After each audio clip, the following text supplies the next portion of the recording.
Father D'Souza, General D'Souza, ladies and gentlemen, I'm here under false pretenses. I must be the only one here who has never been into a college. General D'Souza has told you all about me. I'm most appreciative of his kind words. My only regret is that my wife wasn't here to hear them. She would have treated me with greater respect. And when I say I'm uneducated, I really mean it. I must be the only member of my family who isn't a graduate. I managed to do my inter-science. I got a 3rd division, mushkil se. Anyway, it's nice being in this hall with all the academics and all the educated people. And I take this opportunity of inaugurating your Silver Jubilee series on leadership. I don't know what one does for inauguration, but may I say that I have inaugurated the thing.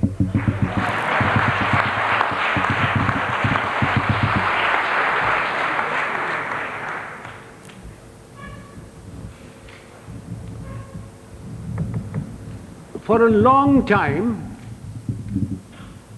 I've been watching the scene in India very carefully. Wherever I go, whenever I pick up a newspaper, I find there are shortages.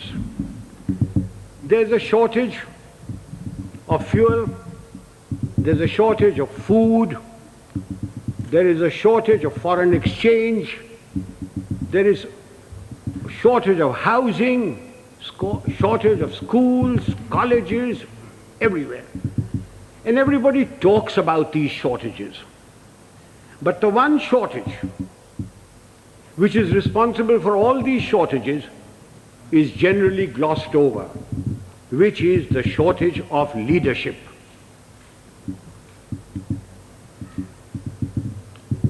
Father, don't misunderstand me, and gentlemen of the press, please don't misquote me, which you are always capable of doing and which you continue doing.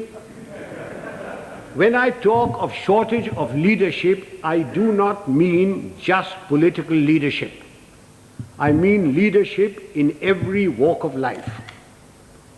Whether it's political, administrative, in educational institutions, in our sports organizations, in our industry, amongst labor, amongst the law and order contingents, there is a shortage of leadership. I do not know whether leaders are born or leaders are made. There is a school of thought which says leaders are born. Father, we have a population of 780 million people, and we procreate at the rate of 1 Australia every year. And yet, there is a shortage of leadership. So if those of you who think that leaders are born and who contribute to that theory, may I suggest you throw away all Planned Parenthood and really let yourselves go. If leaders are not born, can leaders be made? It is my view that give me a man with reasonable common sense and decency, you can make a leader out of him. What are the attributes of leadership? There are many attributes. The cardinal attribute for leadership is professional knowledge and professional competence.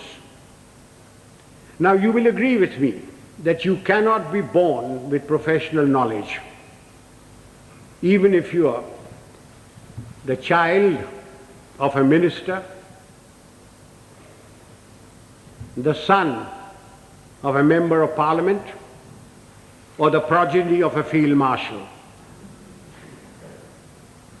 Professional knowledge has to be acquired the hard way. It is a constant study. Professors, engineers, architects, lawyers, solicitors, doctors, they all study their professions continuously. They all contribute to magazines, to newsprints, to all sorts of things. But we in India, as soon as we reach positions of power, whether it's ministerial, secretarial, armed forces, or anywhere else, we think we are the repository of all knowledge. Professional knowledge has to be acquired the hard way. And without professional knowledge, you can never have professional competence. And if you haven't got professional competence, you cannot be a leader. I wonder, those civilian gentlemen who have been charged with the security of this country, whether they have ever read a book on the military profession. I wonder if they know the difference between a gun or a howitzer. I remember a minister one day coming to me. I'd left being the army chief then, and said, and I will talk to you in his own language, "Zara batao, ye howitzer kya cheez hoti hai?" And I said, "What are you talking about, howitzer?" Then I discovered that he meant a howitzer. And I said, "Well, why are you asking me? Why don't you ask the army chief and others?" He said, "Kaise पूछे उनसे? मैं minister हूँ, तेरे से तो पूछ लेता हूँ, तू जानता है कि मैं बेवकूफ हूँ." I wonder if they can distinguish a mortar from a mortar, or a gorilla from a gorilla, although a great many resemble the latter. Ladies and gentlemen, professional knowledge is a sine qua non of leadership. You have to have professional competence if you are expected to lead anything. It doesn't matter whether you are in the army, whether you are in the teaching profession, whether you are in industry. Unless you have professional competence and professional knowledge, you cannot be a leader. And it has to be acquired the hard way. You've got to study all your life. What takes me to the next attribute? The ability to make up your mind and take a decision. And having taken that decision, accepting full responsibility for it. Those of us who have suffered at the hands of superiors who cannot take a decision know what it's like. An act of omission is much worse than an act of commission. An act of commission can be put right, even if the decision is wrong, by colleagues, by subordinates, by somebody. But an act of omission cannot be put right. Why does a person not take a decision? Because he lacks confidence. Why does he lack confidence? Because he lacks professional knowledge and competence. Eustace will tell you that when I was the army chief, I'd go around, ask my generals, "What are you doing about this?" And he said, "Sir, I've been thinking, I've been considering." And then I produced for myself a Manekshawism. And Father, will you forgive my language? I used to say, if you must be a bloody fool, be one quickly. Take a decision and then accept full responsibility for it. Do you know how much money is lost in the country because somebody won't take a decision? Costs escalate, papers lie in somebody's place for days, for months, for years. And when they finally take a decision, the cost of a project, the cost of something has gone up tenfold. Who suffers? We, the people of India, suffer. So that's the second requisite for leadership. The ability to make up one's mind, take a decision, and then stand by it. Don't pass the buck on to your subordinate. It's your decision. What comes next? Absolute justice and impartiality. Those of us who have dealt with masses of men, and I've dealt with over 1 million men in my time, know the value of this. Absolute justice and impartiality. No man likes being punished, and yet men will accept punishment if they know that everybody who commits that sort of a crime gets the same sort of punishment. They will take it stoically. They may not like it, they may not like you, but they will respect you. No man likes being superseded, and yet people will accept supersession if they know that it's been done fairly and they've been superseded by somebody who is better than them. But not because he happens to be a minister's son or related to Father D'Souza or the Field Marshal's wife's current boyfriend. Men will accept supersession. They may not like it, but they will do it. Now, ladies and gentlemen, this is very, very important in our country. We have tremendous pressures. We have large families. We have fathers, mothers, uncles, aunts, nephews, nieces, their fathers, mothers, etc. We have pressures from them. We have pressures from members of parliament. We have pressures from all sorts of people. And we lack the courage to withstand that pressure. This is very important for us in India. And that takes me to the next attribute: moral and physical courage. I do not know which is more important, moral courage or physical courage. Were I talking to a lot of soldiers, I would lay emphasis on physical courage. But since I'm only talking to a handful of soldiers, and mostly civilians, I will lay emphasis on moral courage. What is moral courage? Moral courage is the ability to distinguish right from wrong. And having distinguished that, you must have the courage to stand up and say your piece, irrespective of what your superior thinks, irrespective of your colleagues, irrespective of your subordinates. You must have the courage to say so. A yes man is a horrible man. He must be shunned. He is a disgrace.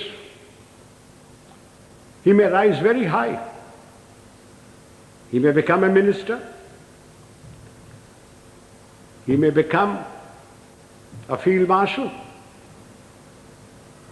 But he will never, never become a leader. He will be used by his superiors. He will be disliked by his colleagues, and his subordinates have no respect for them. Moral courage is essential. Now, since you wanted to know some examples of moral courage from my past. I will give you a little story. In 1970, when General Yahya Khan put all the pressure on East Pakistan as it was then, and refugees started coming to India, there was a cabinet meeting. I remember the date very well, 28th of April. I was summoned. I had a very strong Prime Minister and Mrs. Gandhi, who ranted and raved at me, said, "What are you doing about it? I've got so many refugees. The Chief Minister of Bengal has just sent me a telegram. The Chief Minister of Tripura has done this. The Chief Minister of Assam is writing that there are more Bengalis there than their own population. What are you doing about it?" And I said, "Nothing. Got nothing to do with me." And she said, "I want you to go in and take action." And I said, "Do you know what that means, Prime Minister?" And she said, "No." I said, "It means war." And she said, "I don't mind if there's war." So I said, "May I please quote from the Bible, the first book, the first chapter, the first verse? God said, 'Let there be light,' and there was light. And you say, 'Let there be war,' there be war. Are you ready?" I'm not ready. I'm not prepared. It is not the right time to go in. The monsoon will break very shortly, and the whole of East Pakistan will be a swamp. I will not be able to operate. The Air Force will not be able to operate. April is a month when we glean the harvest. And the agricultural minister was Mr. Fakhruddin Ali Ahmed. And I said, "I will require every railway wagon, I will require every train, I will require all the road space to move my troops. And you will not be able to move your harvest.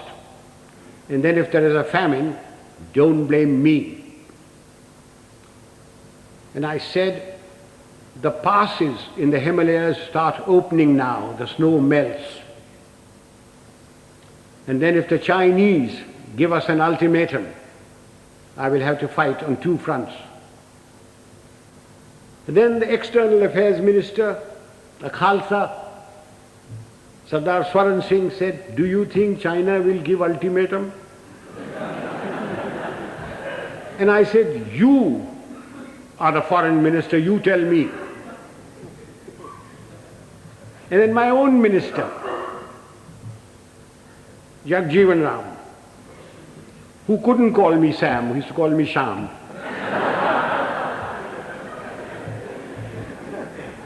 He said, "Sham, maan jao na." I said, "You can manne ki baat hai? I'm telling you what the facts are." And I said, "If you want me to do this, Prime Minister, I guarantee you 100% defeat. Now, Prime Minister, give me your orders." And there was dead silence. And she turned around and said, "The cabinet will meet at 4 o'clock. This happened at 10:30 in the morning. So, as the cabinet ministers walked out, I being the junior most man there, was the last to go, she said, "Chief, will you stay behind?" So I shut the door and I said, "Prime Minister, before you speak, do you wish me to send in my resignation on grounds of health, mental or physical?" I said, "Oh, sit down." He said, "Everything you told me correct?" I said, "It's my job to fight. It's my job to tell you. If your father in 1962 had me as his commander-in-chief, the country would not have been disgraced. The army would not have been beaten. But the army chief did not have moral courage of turning around and telling him he wasn't ready." So she said, "All right, you know what I want?" And I said, "Yes, I know what you want. And I must be allowed to do it my own way." And she said, "All right, you know what I want." So, ladies and gentlemen, there's a very thin line between becoming a field marshal and being dismissed. I just gave you an illustration of moral courage. course, I didn't worry very much because my wife had money. If I'd gone, she would have looked after. She would have looked after me. So much for moral courage. Now I come to physical courage. Fear is a natural phenomenon like hunger and sex. Anyone who says he is not frightened is a liar, except perhaps the Gorkha. Everyone is frightened. It is one thing to be frightened and quite another to show fear. It's when your knees are knocking and your teeth are chattering and you're about to make your own geography. That's when the real leader comes out. If once you show fear in front of men that you may be commanding, it doesn't matter whether they're soldiers, they are clerks, they're labor, there are students. Once you show fear, you should quit. Now again, General D'Souza said, I must give some examples from my own life. This was in Burma in 1942. I was commanding a Sikh company, big tough chaps, very fond of them. I had a man called Sohan Singh, big man, stood about 6'4". He had been promoted many times to Lance Naik, to Naik, and every time, because he was a Badmash, he was broken. We'd had lots of casualties and we had to make promotions. So we had a promotion conference with the commanding officer, and Sohan Singh's name came up and I said, no use making him, he'll be broken tomorrow. So he was passed over. The conference finished, names were published. I came back to my Basha where my company was in the jungle, and I found my senior Subedar Balwant Singh terribly worried. And he said, Saab, Sohan Singh ko kaid kar diya. I said, क्यों क्या हुआ? उसने बोला कि आज आपको साहब गोली मारेगा. I said, oh, अच्छा, पेशी होगा. So a stool was put in, a table was put there, and Sohan Singh was marched up in front of me. Sohan Singh was at that time a light machine gunner, and light machine gunners carried pistols, and his pistol was taken away from him. So he was marched up in front of me, the usual charge was read out, and I said, Sohan Singh, क्या बात है? साहब गलती हो गया. So I said, तुमने बोला कि तू हमको गोली मारेगा. So I picked up the pistol, loaded it, walked up to him, handed the pistol to him. I said, तेरा दिल है मारने का, मारो. And he said, नहीं साहब गलती हो गया. So I gave him a tight slap. I said, case dismissed, जाओ भागो. I went off to the mess, had my dinner, came back, and everybody in the company was very worried. And the Subedar Sahab, Balwant Singh said, नहीं साहब आज रात आपको गोली मारेगा. So I shouted out, Sohan Singh किधर है? Sohan Singh came along. I said, Sohan Singh आज रात मेरा बादशाह पर तुम सेंट्री होगा, और कल सुबह 5 बजे 1 मग्गा चाह और 1 मग्गा गर्म पानी दाढ़ी बनाने के लिए. कोई शक? बेशक, भागो. And I went in there. I was woken up in the morning by Sohan Singh with a mug of tea and a mug of hot water, and he followed me like a lamb throughout the conflict. Now, ladies and gentlemen, if you think I wasn't frightened, you are mistaken. I was terrified. But if I hadn't done that and put Sohan Singh in the clink or something like that, everybody would have said, देखा हमारा साहब डरता है. Just an example of this. How often during riots and all that, some young sergeant with nothing but a little stick in his hand has walked in and quelled everything by showing courage. So physical courage is essential to leadership. You needn't be foolhardy like I was. I was very young. I don't know whether I'd do it today. But physical courage is essential. That takes me to the other attribute, loyalty. Now, does loyalty require very much explanation? We all expect loyalty from our subordinates. Do we give loyalty to them? Loyalty is a two-way thing. We expect loyalty, we have to give loyalty. Do we give loyalty to our colleagues? So remember that. For leadership, you expect loyalty, you've got to give loyalty. Time is running short. There are other attributes. Remember, leadership is nothing else but management of men and resources. Management of men. Men have problems. Men in numbers can be very nasty, and a leader must be able to deal with them very firmly.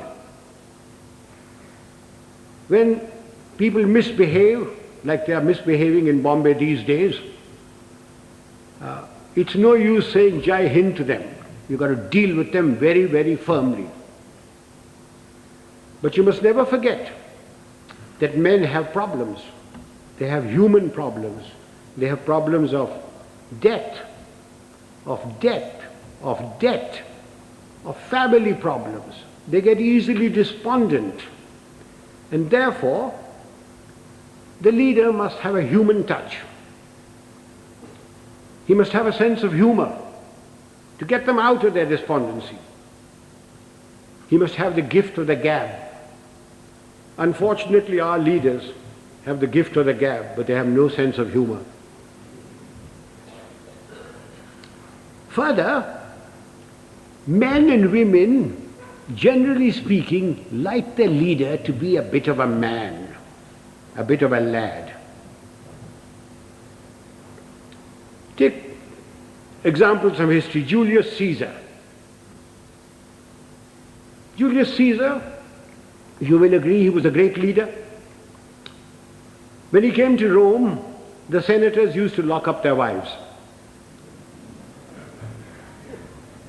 Take Napoleon. He had his Josephine and Marie Antoinette and Georgette and Paulette and any number of things. And you will agree he was a great leader? Take the Duke of Wellington. The night before the Battle of Waterloo, in his chambers there were more women of luscious proportions than staff officers. And he was a great leader. Do you know, sir, a thought has just struck me. All these three people that I've talked about had one thing in common. They all had long noses.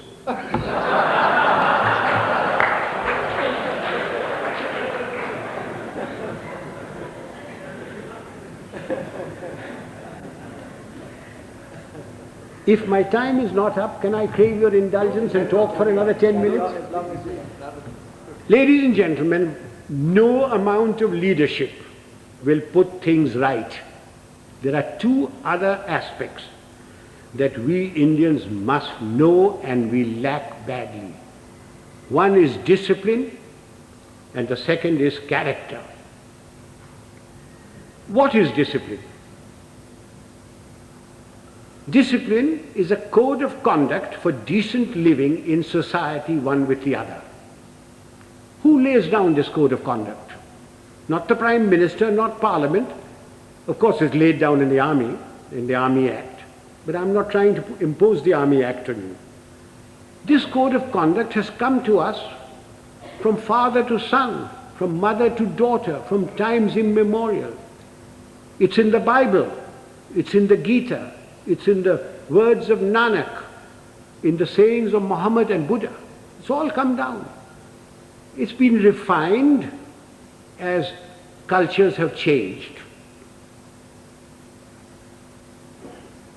Again, let me illustrate this by example.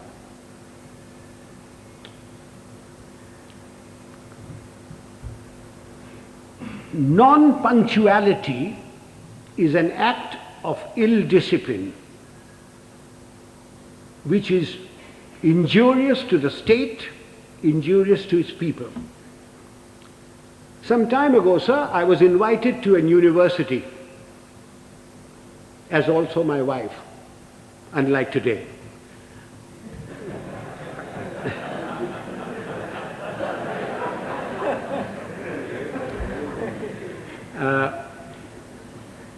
I was called there at a convocation at 5 o'clock in the evening. And having been in the army for 50 years, telling the driver, go slow, go fast, arrived there at 5 o'clock in the evening. I was received by the Vice Chancellor and his lady, the Union Secretary, escorted to the dais. My wife too was asked to sit on the dais, and she politely refused, saying that she'd much rather sit down, as this is the only opportunity she has to look up to me. And as usual, I was garlanded. The Vice Chancellor sang my praises and asked me to talk to these people. There were about 5,000 boys and girls there, plus deans, plus professors, plus lecturers, everybody. And as I got up to get to the desk, to the lectern, the Vice Chancellor says to me, sotto voce, Field Marshal, a fortnight ago we had invited a VIP to the same function. He was allowed to stand at the lectern for exactly 15 seconds. I wish you good luck. I said to myself, had the Vice Chancellor said this in his letter of invitation, I wonder whether I would have come. Anyway, I got up to the lectern and I addressed the gathering for the amount of time that I was allowed. I was heard in pin-drop silence, and at the end of it, I got a thunderous applause. The Vice Chancellor and his lady, the deans, professors, lecturers, the student body, and even my wife stood up and gave me a standing ovation. I was most relieved. Although my wife told me afterwards that I looked pale. After the usual vote of thanks, etc., we went out into the gardens where refreshments were given. And I, having an eye for a pretty girl, walked up to a pert little thing wearing lovely jeans, tight-fitting, and I started a conversation which ran as follows. I said, my dear, why were you so kind to me today, all of you? I not having the looks of Rajesh Khanna or Amitabh Bachchan, or a speaker like M.G. Ramachandran, when only the other day you were so rude to a VIP. And she said, I quote, "Oh, Field Marshal, that dreadful man. We had invited him at 5 o'clock. He turned up at 6. He brought with him a bevy of security people who pushed us aside and took their places where we should be sitting. He brought with him 2 of his brats, grandchildren probably. He was too old to have those kids that size. But you never know.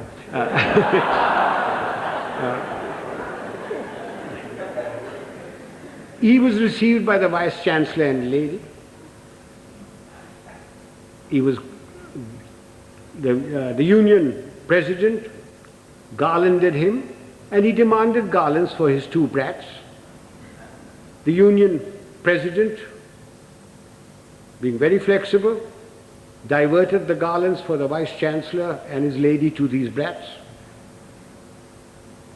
And then the Vice Chancellor sang his praises, saying how fortunate we were that he had come here, that he has done so much for the country, And all the while, this man sat there. He had come unwashed, unshaven, wearing a dhoti, exposing 4/5 of his legs, scratching away. And the Vice-Chancellor said that the worthy had been to jail. When he said that, the girl said, I almost shouted he should be there now. Then the Vice-Chancellor asked him to go to the lectern and to talk to us. So he picked up the lemonade or limca or whatever was there, which belonged to his female offspring, and took a sip, which started a howl. When that subsided, the worthy came to the lectern and said, friends and well-wishers, I have not had time to prepare my speech, but my secretary has written something for me, and he produced a whole heap of paper. He said, without any premeditation, without any thought, we made his stay very short. I unquote. Sir, I thank my lucky stars that 50 years in the army had made me come on time, that I'd been brought up to shave in the morning and shave in the evening if there was a function, that I had a lounge suit on, and although I have very nice legs, I didn't expose them, that I didn't suffer from itch or eczema to indulge in the scratching of the unmentionable.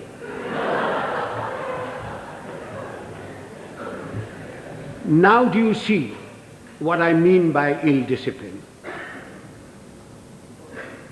Had the worthy come on time, according to the program, talked to the people and given them advice, can you imagine what a lot of good it would have done? Instead of that, his act of ill discipline produced more ill discipline. Now, this is not a matter to be laughed at and forgotten. We people in India are terribly ill disciplined. We think because we've got freedom that we can do what we like. I do not stop you from criticizing, to standing up for your rights. I think it's your duty to do it.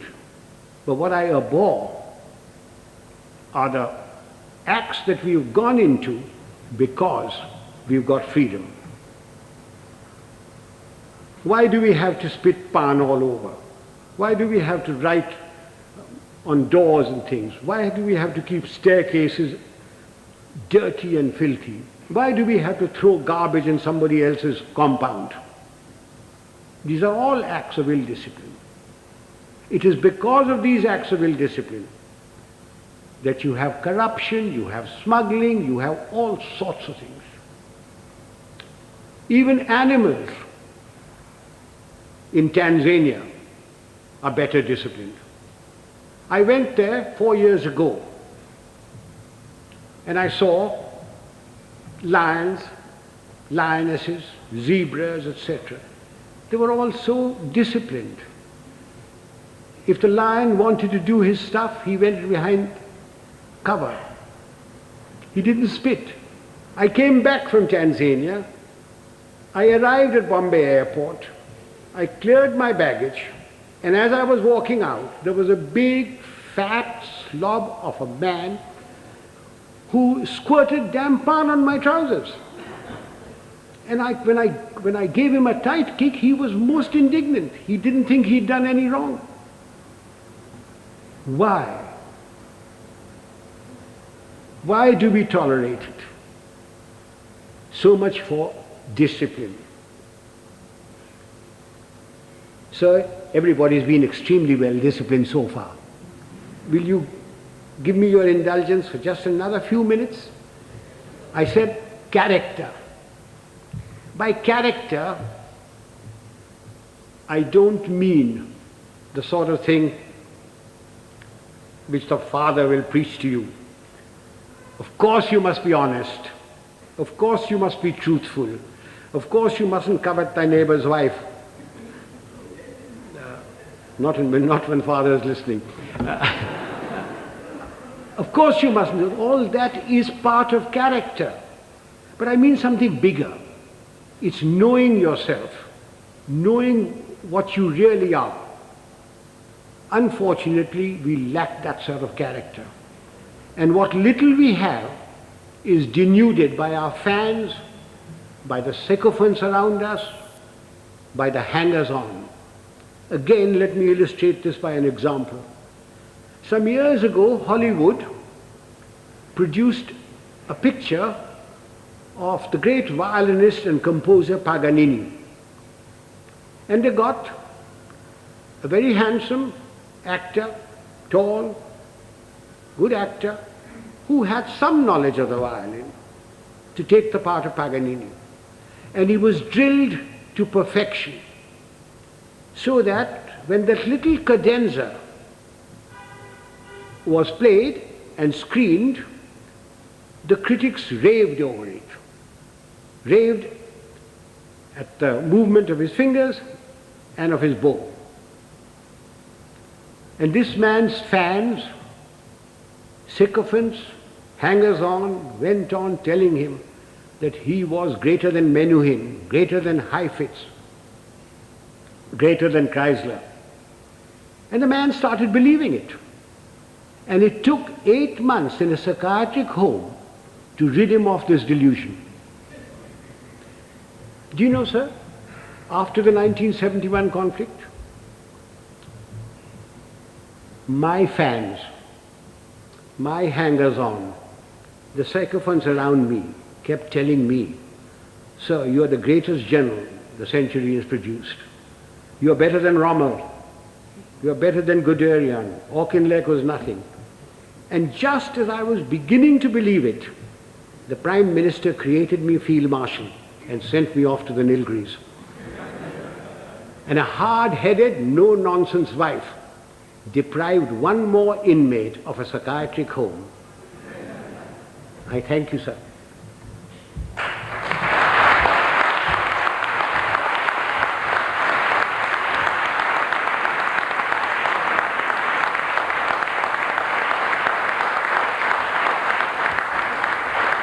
Ladies and gentlemen, I'm at your mercy. You can ask me any question you like, personal, pertinent, or impertinent. I'm getting deaf, so you'll have to come nearer me. Punctuality is very essential for this. This engagement was announced at 6:30. You're quite right, sir. I was ready. I was told I was going to be picked up at 6 o'clock. I was ready, waiting. In fact, the people who organized the function came up to me. Just came out of my bath and said, "General D'Souza says, please do not come before 6:45. So will you hang around till 6:30 and then we'll bring you here." Not my fault. I was there absolutely on time. Please blame General D'Souza. And he had a reason that everybody works till 6 o'clock. Traffic is also there, and therefore he decided it was going to be 6:45. I would like to add that We got to go into East Pakistan. None. Militarily. You cannot go into anybody's country. But we had 9 million refugees. We, in our own country, are starving. We don't have enough clothes, we don't have enough medical attention, we don't have enough food, we don't have enough schooling. But we had 9 million people, through no fault of our own. We, the Prime Minister of India, went around the whole world telling everybody that I have nothing against Pakistan. In fact, I want Pakistan to be strong. What crime have we committed that we should have 9 million people of somebody else's country in my country? You Americans, if 2 Indians go there, you kick up a row. You, the French, won't accept anybody coming in. The British don't. Why are you asking me to keep 9 million men? Yahya Khan is your friend, not mine. Please persuade him to take these people back or create conditions so that they go back. If you don't, then I shall have no recourse but to ask, I was a general then, General Manekshaw, to create those conditions. Now, we had no intention, no desire to go there. All we wanted was these people to go back. And they would never go back so long as the Pakistan army was doing what it was in East Pakistan. I certainly spoke about it. I understood the problem as a soldier and also as an Indian. Now, you asked me about Sri Lanka.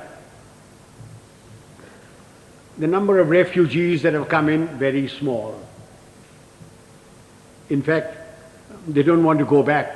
They're being pushed back. If 2 million camels had come in, perhaps we would have had to take some action. Have I answered that question? Would the young lady stand up? Let me look at her. Don't be shy. Oh, thank you, dear. What steps are taken from the moment this is leadership has been our profession for thousands of years. For thousands of years. The army has provided the leadership. From the moment the man joins, he comes into an environment of discipline and somebody who is his leader there, and he learns. We don't have courses for leadership. It is by example. If the general officer commanding in chief comes unshaven, you don't expect the others to be shaven, to shave.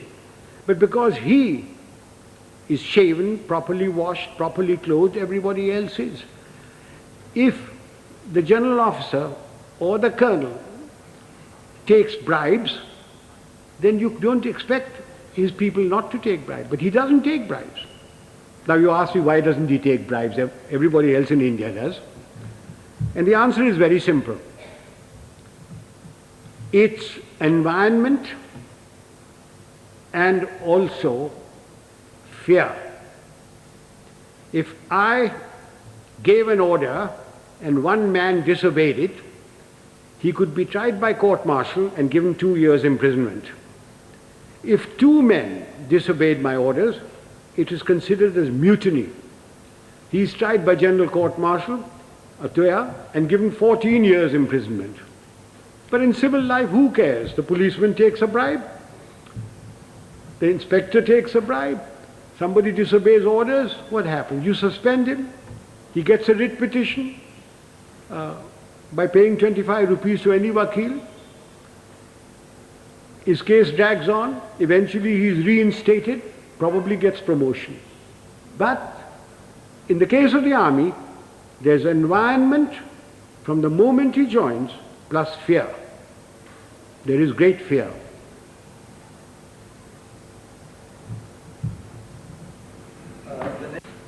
We Indians are alleged or supposed to be very religious people. If you read your own religious book, whether it be the Bible or the Gita or the Granth Sahib or the Quran, you automatically have discipline, self-discipline. From your childhood, if your parents are doing their duty, you get discipline into you. If you have any pride in yourself, you have discipline in you. So, talking of self-discipline, there it is. The Roman Catholic Church has done a great deal, for bringing discipline into the world. It has erred at times, but it has done a great deal for bringing self-discipline. One of the things is the confession. that has brought a great deal of self-discipline in people. You can confess to yourself. When you go to bed at night, when you say your prayers, confess to yourself what wrong you have done. Otherwise, I can't give you any answer for self-discipline. Yes, sir. As Yes.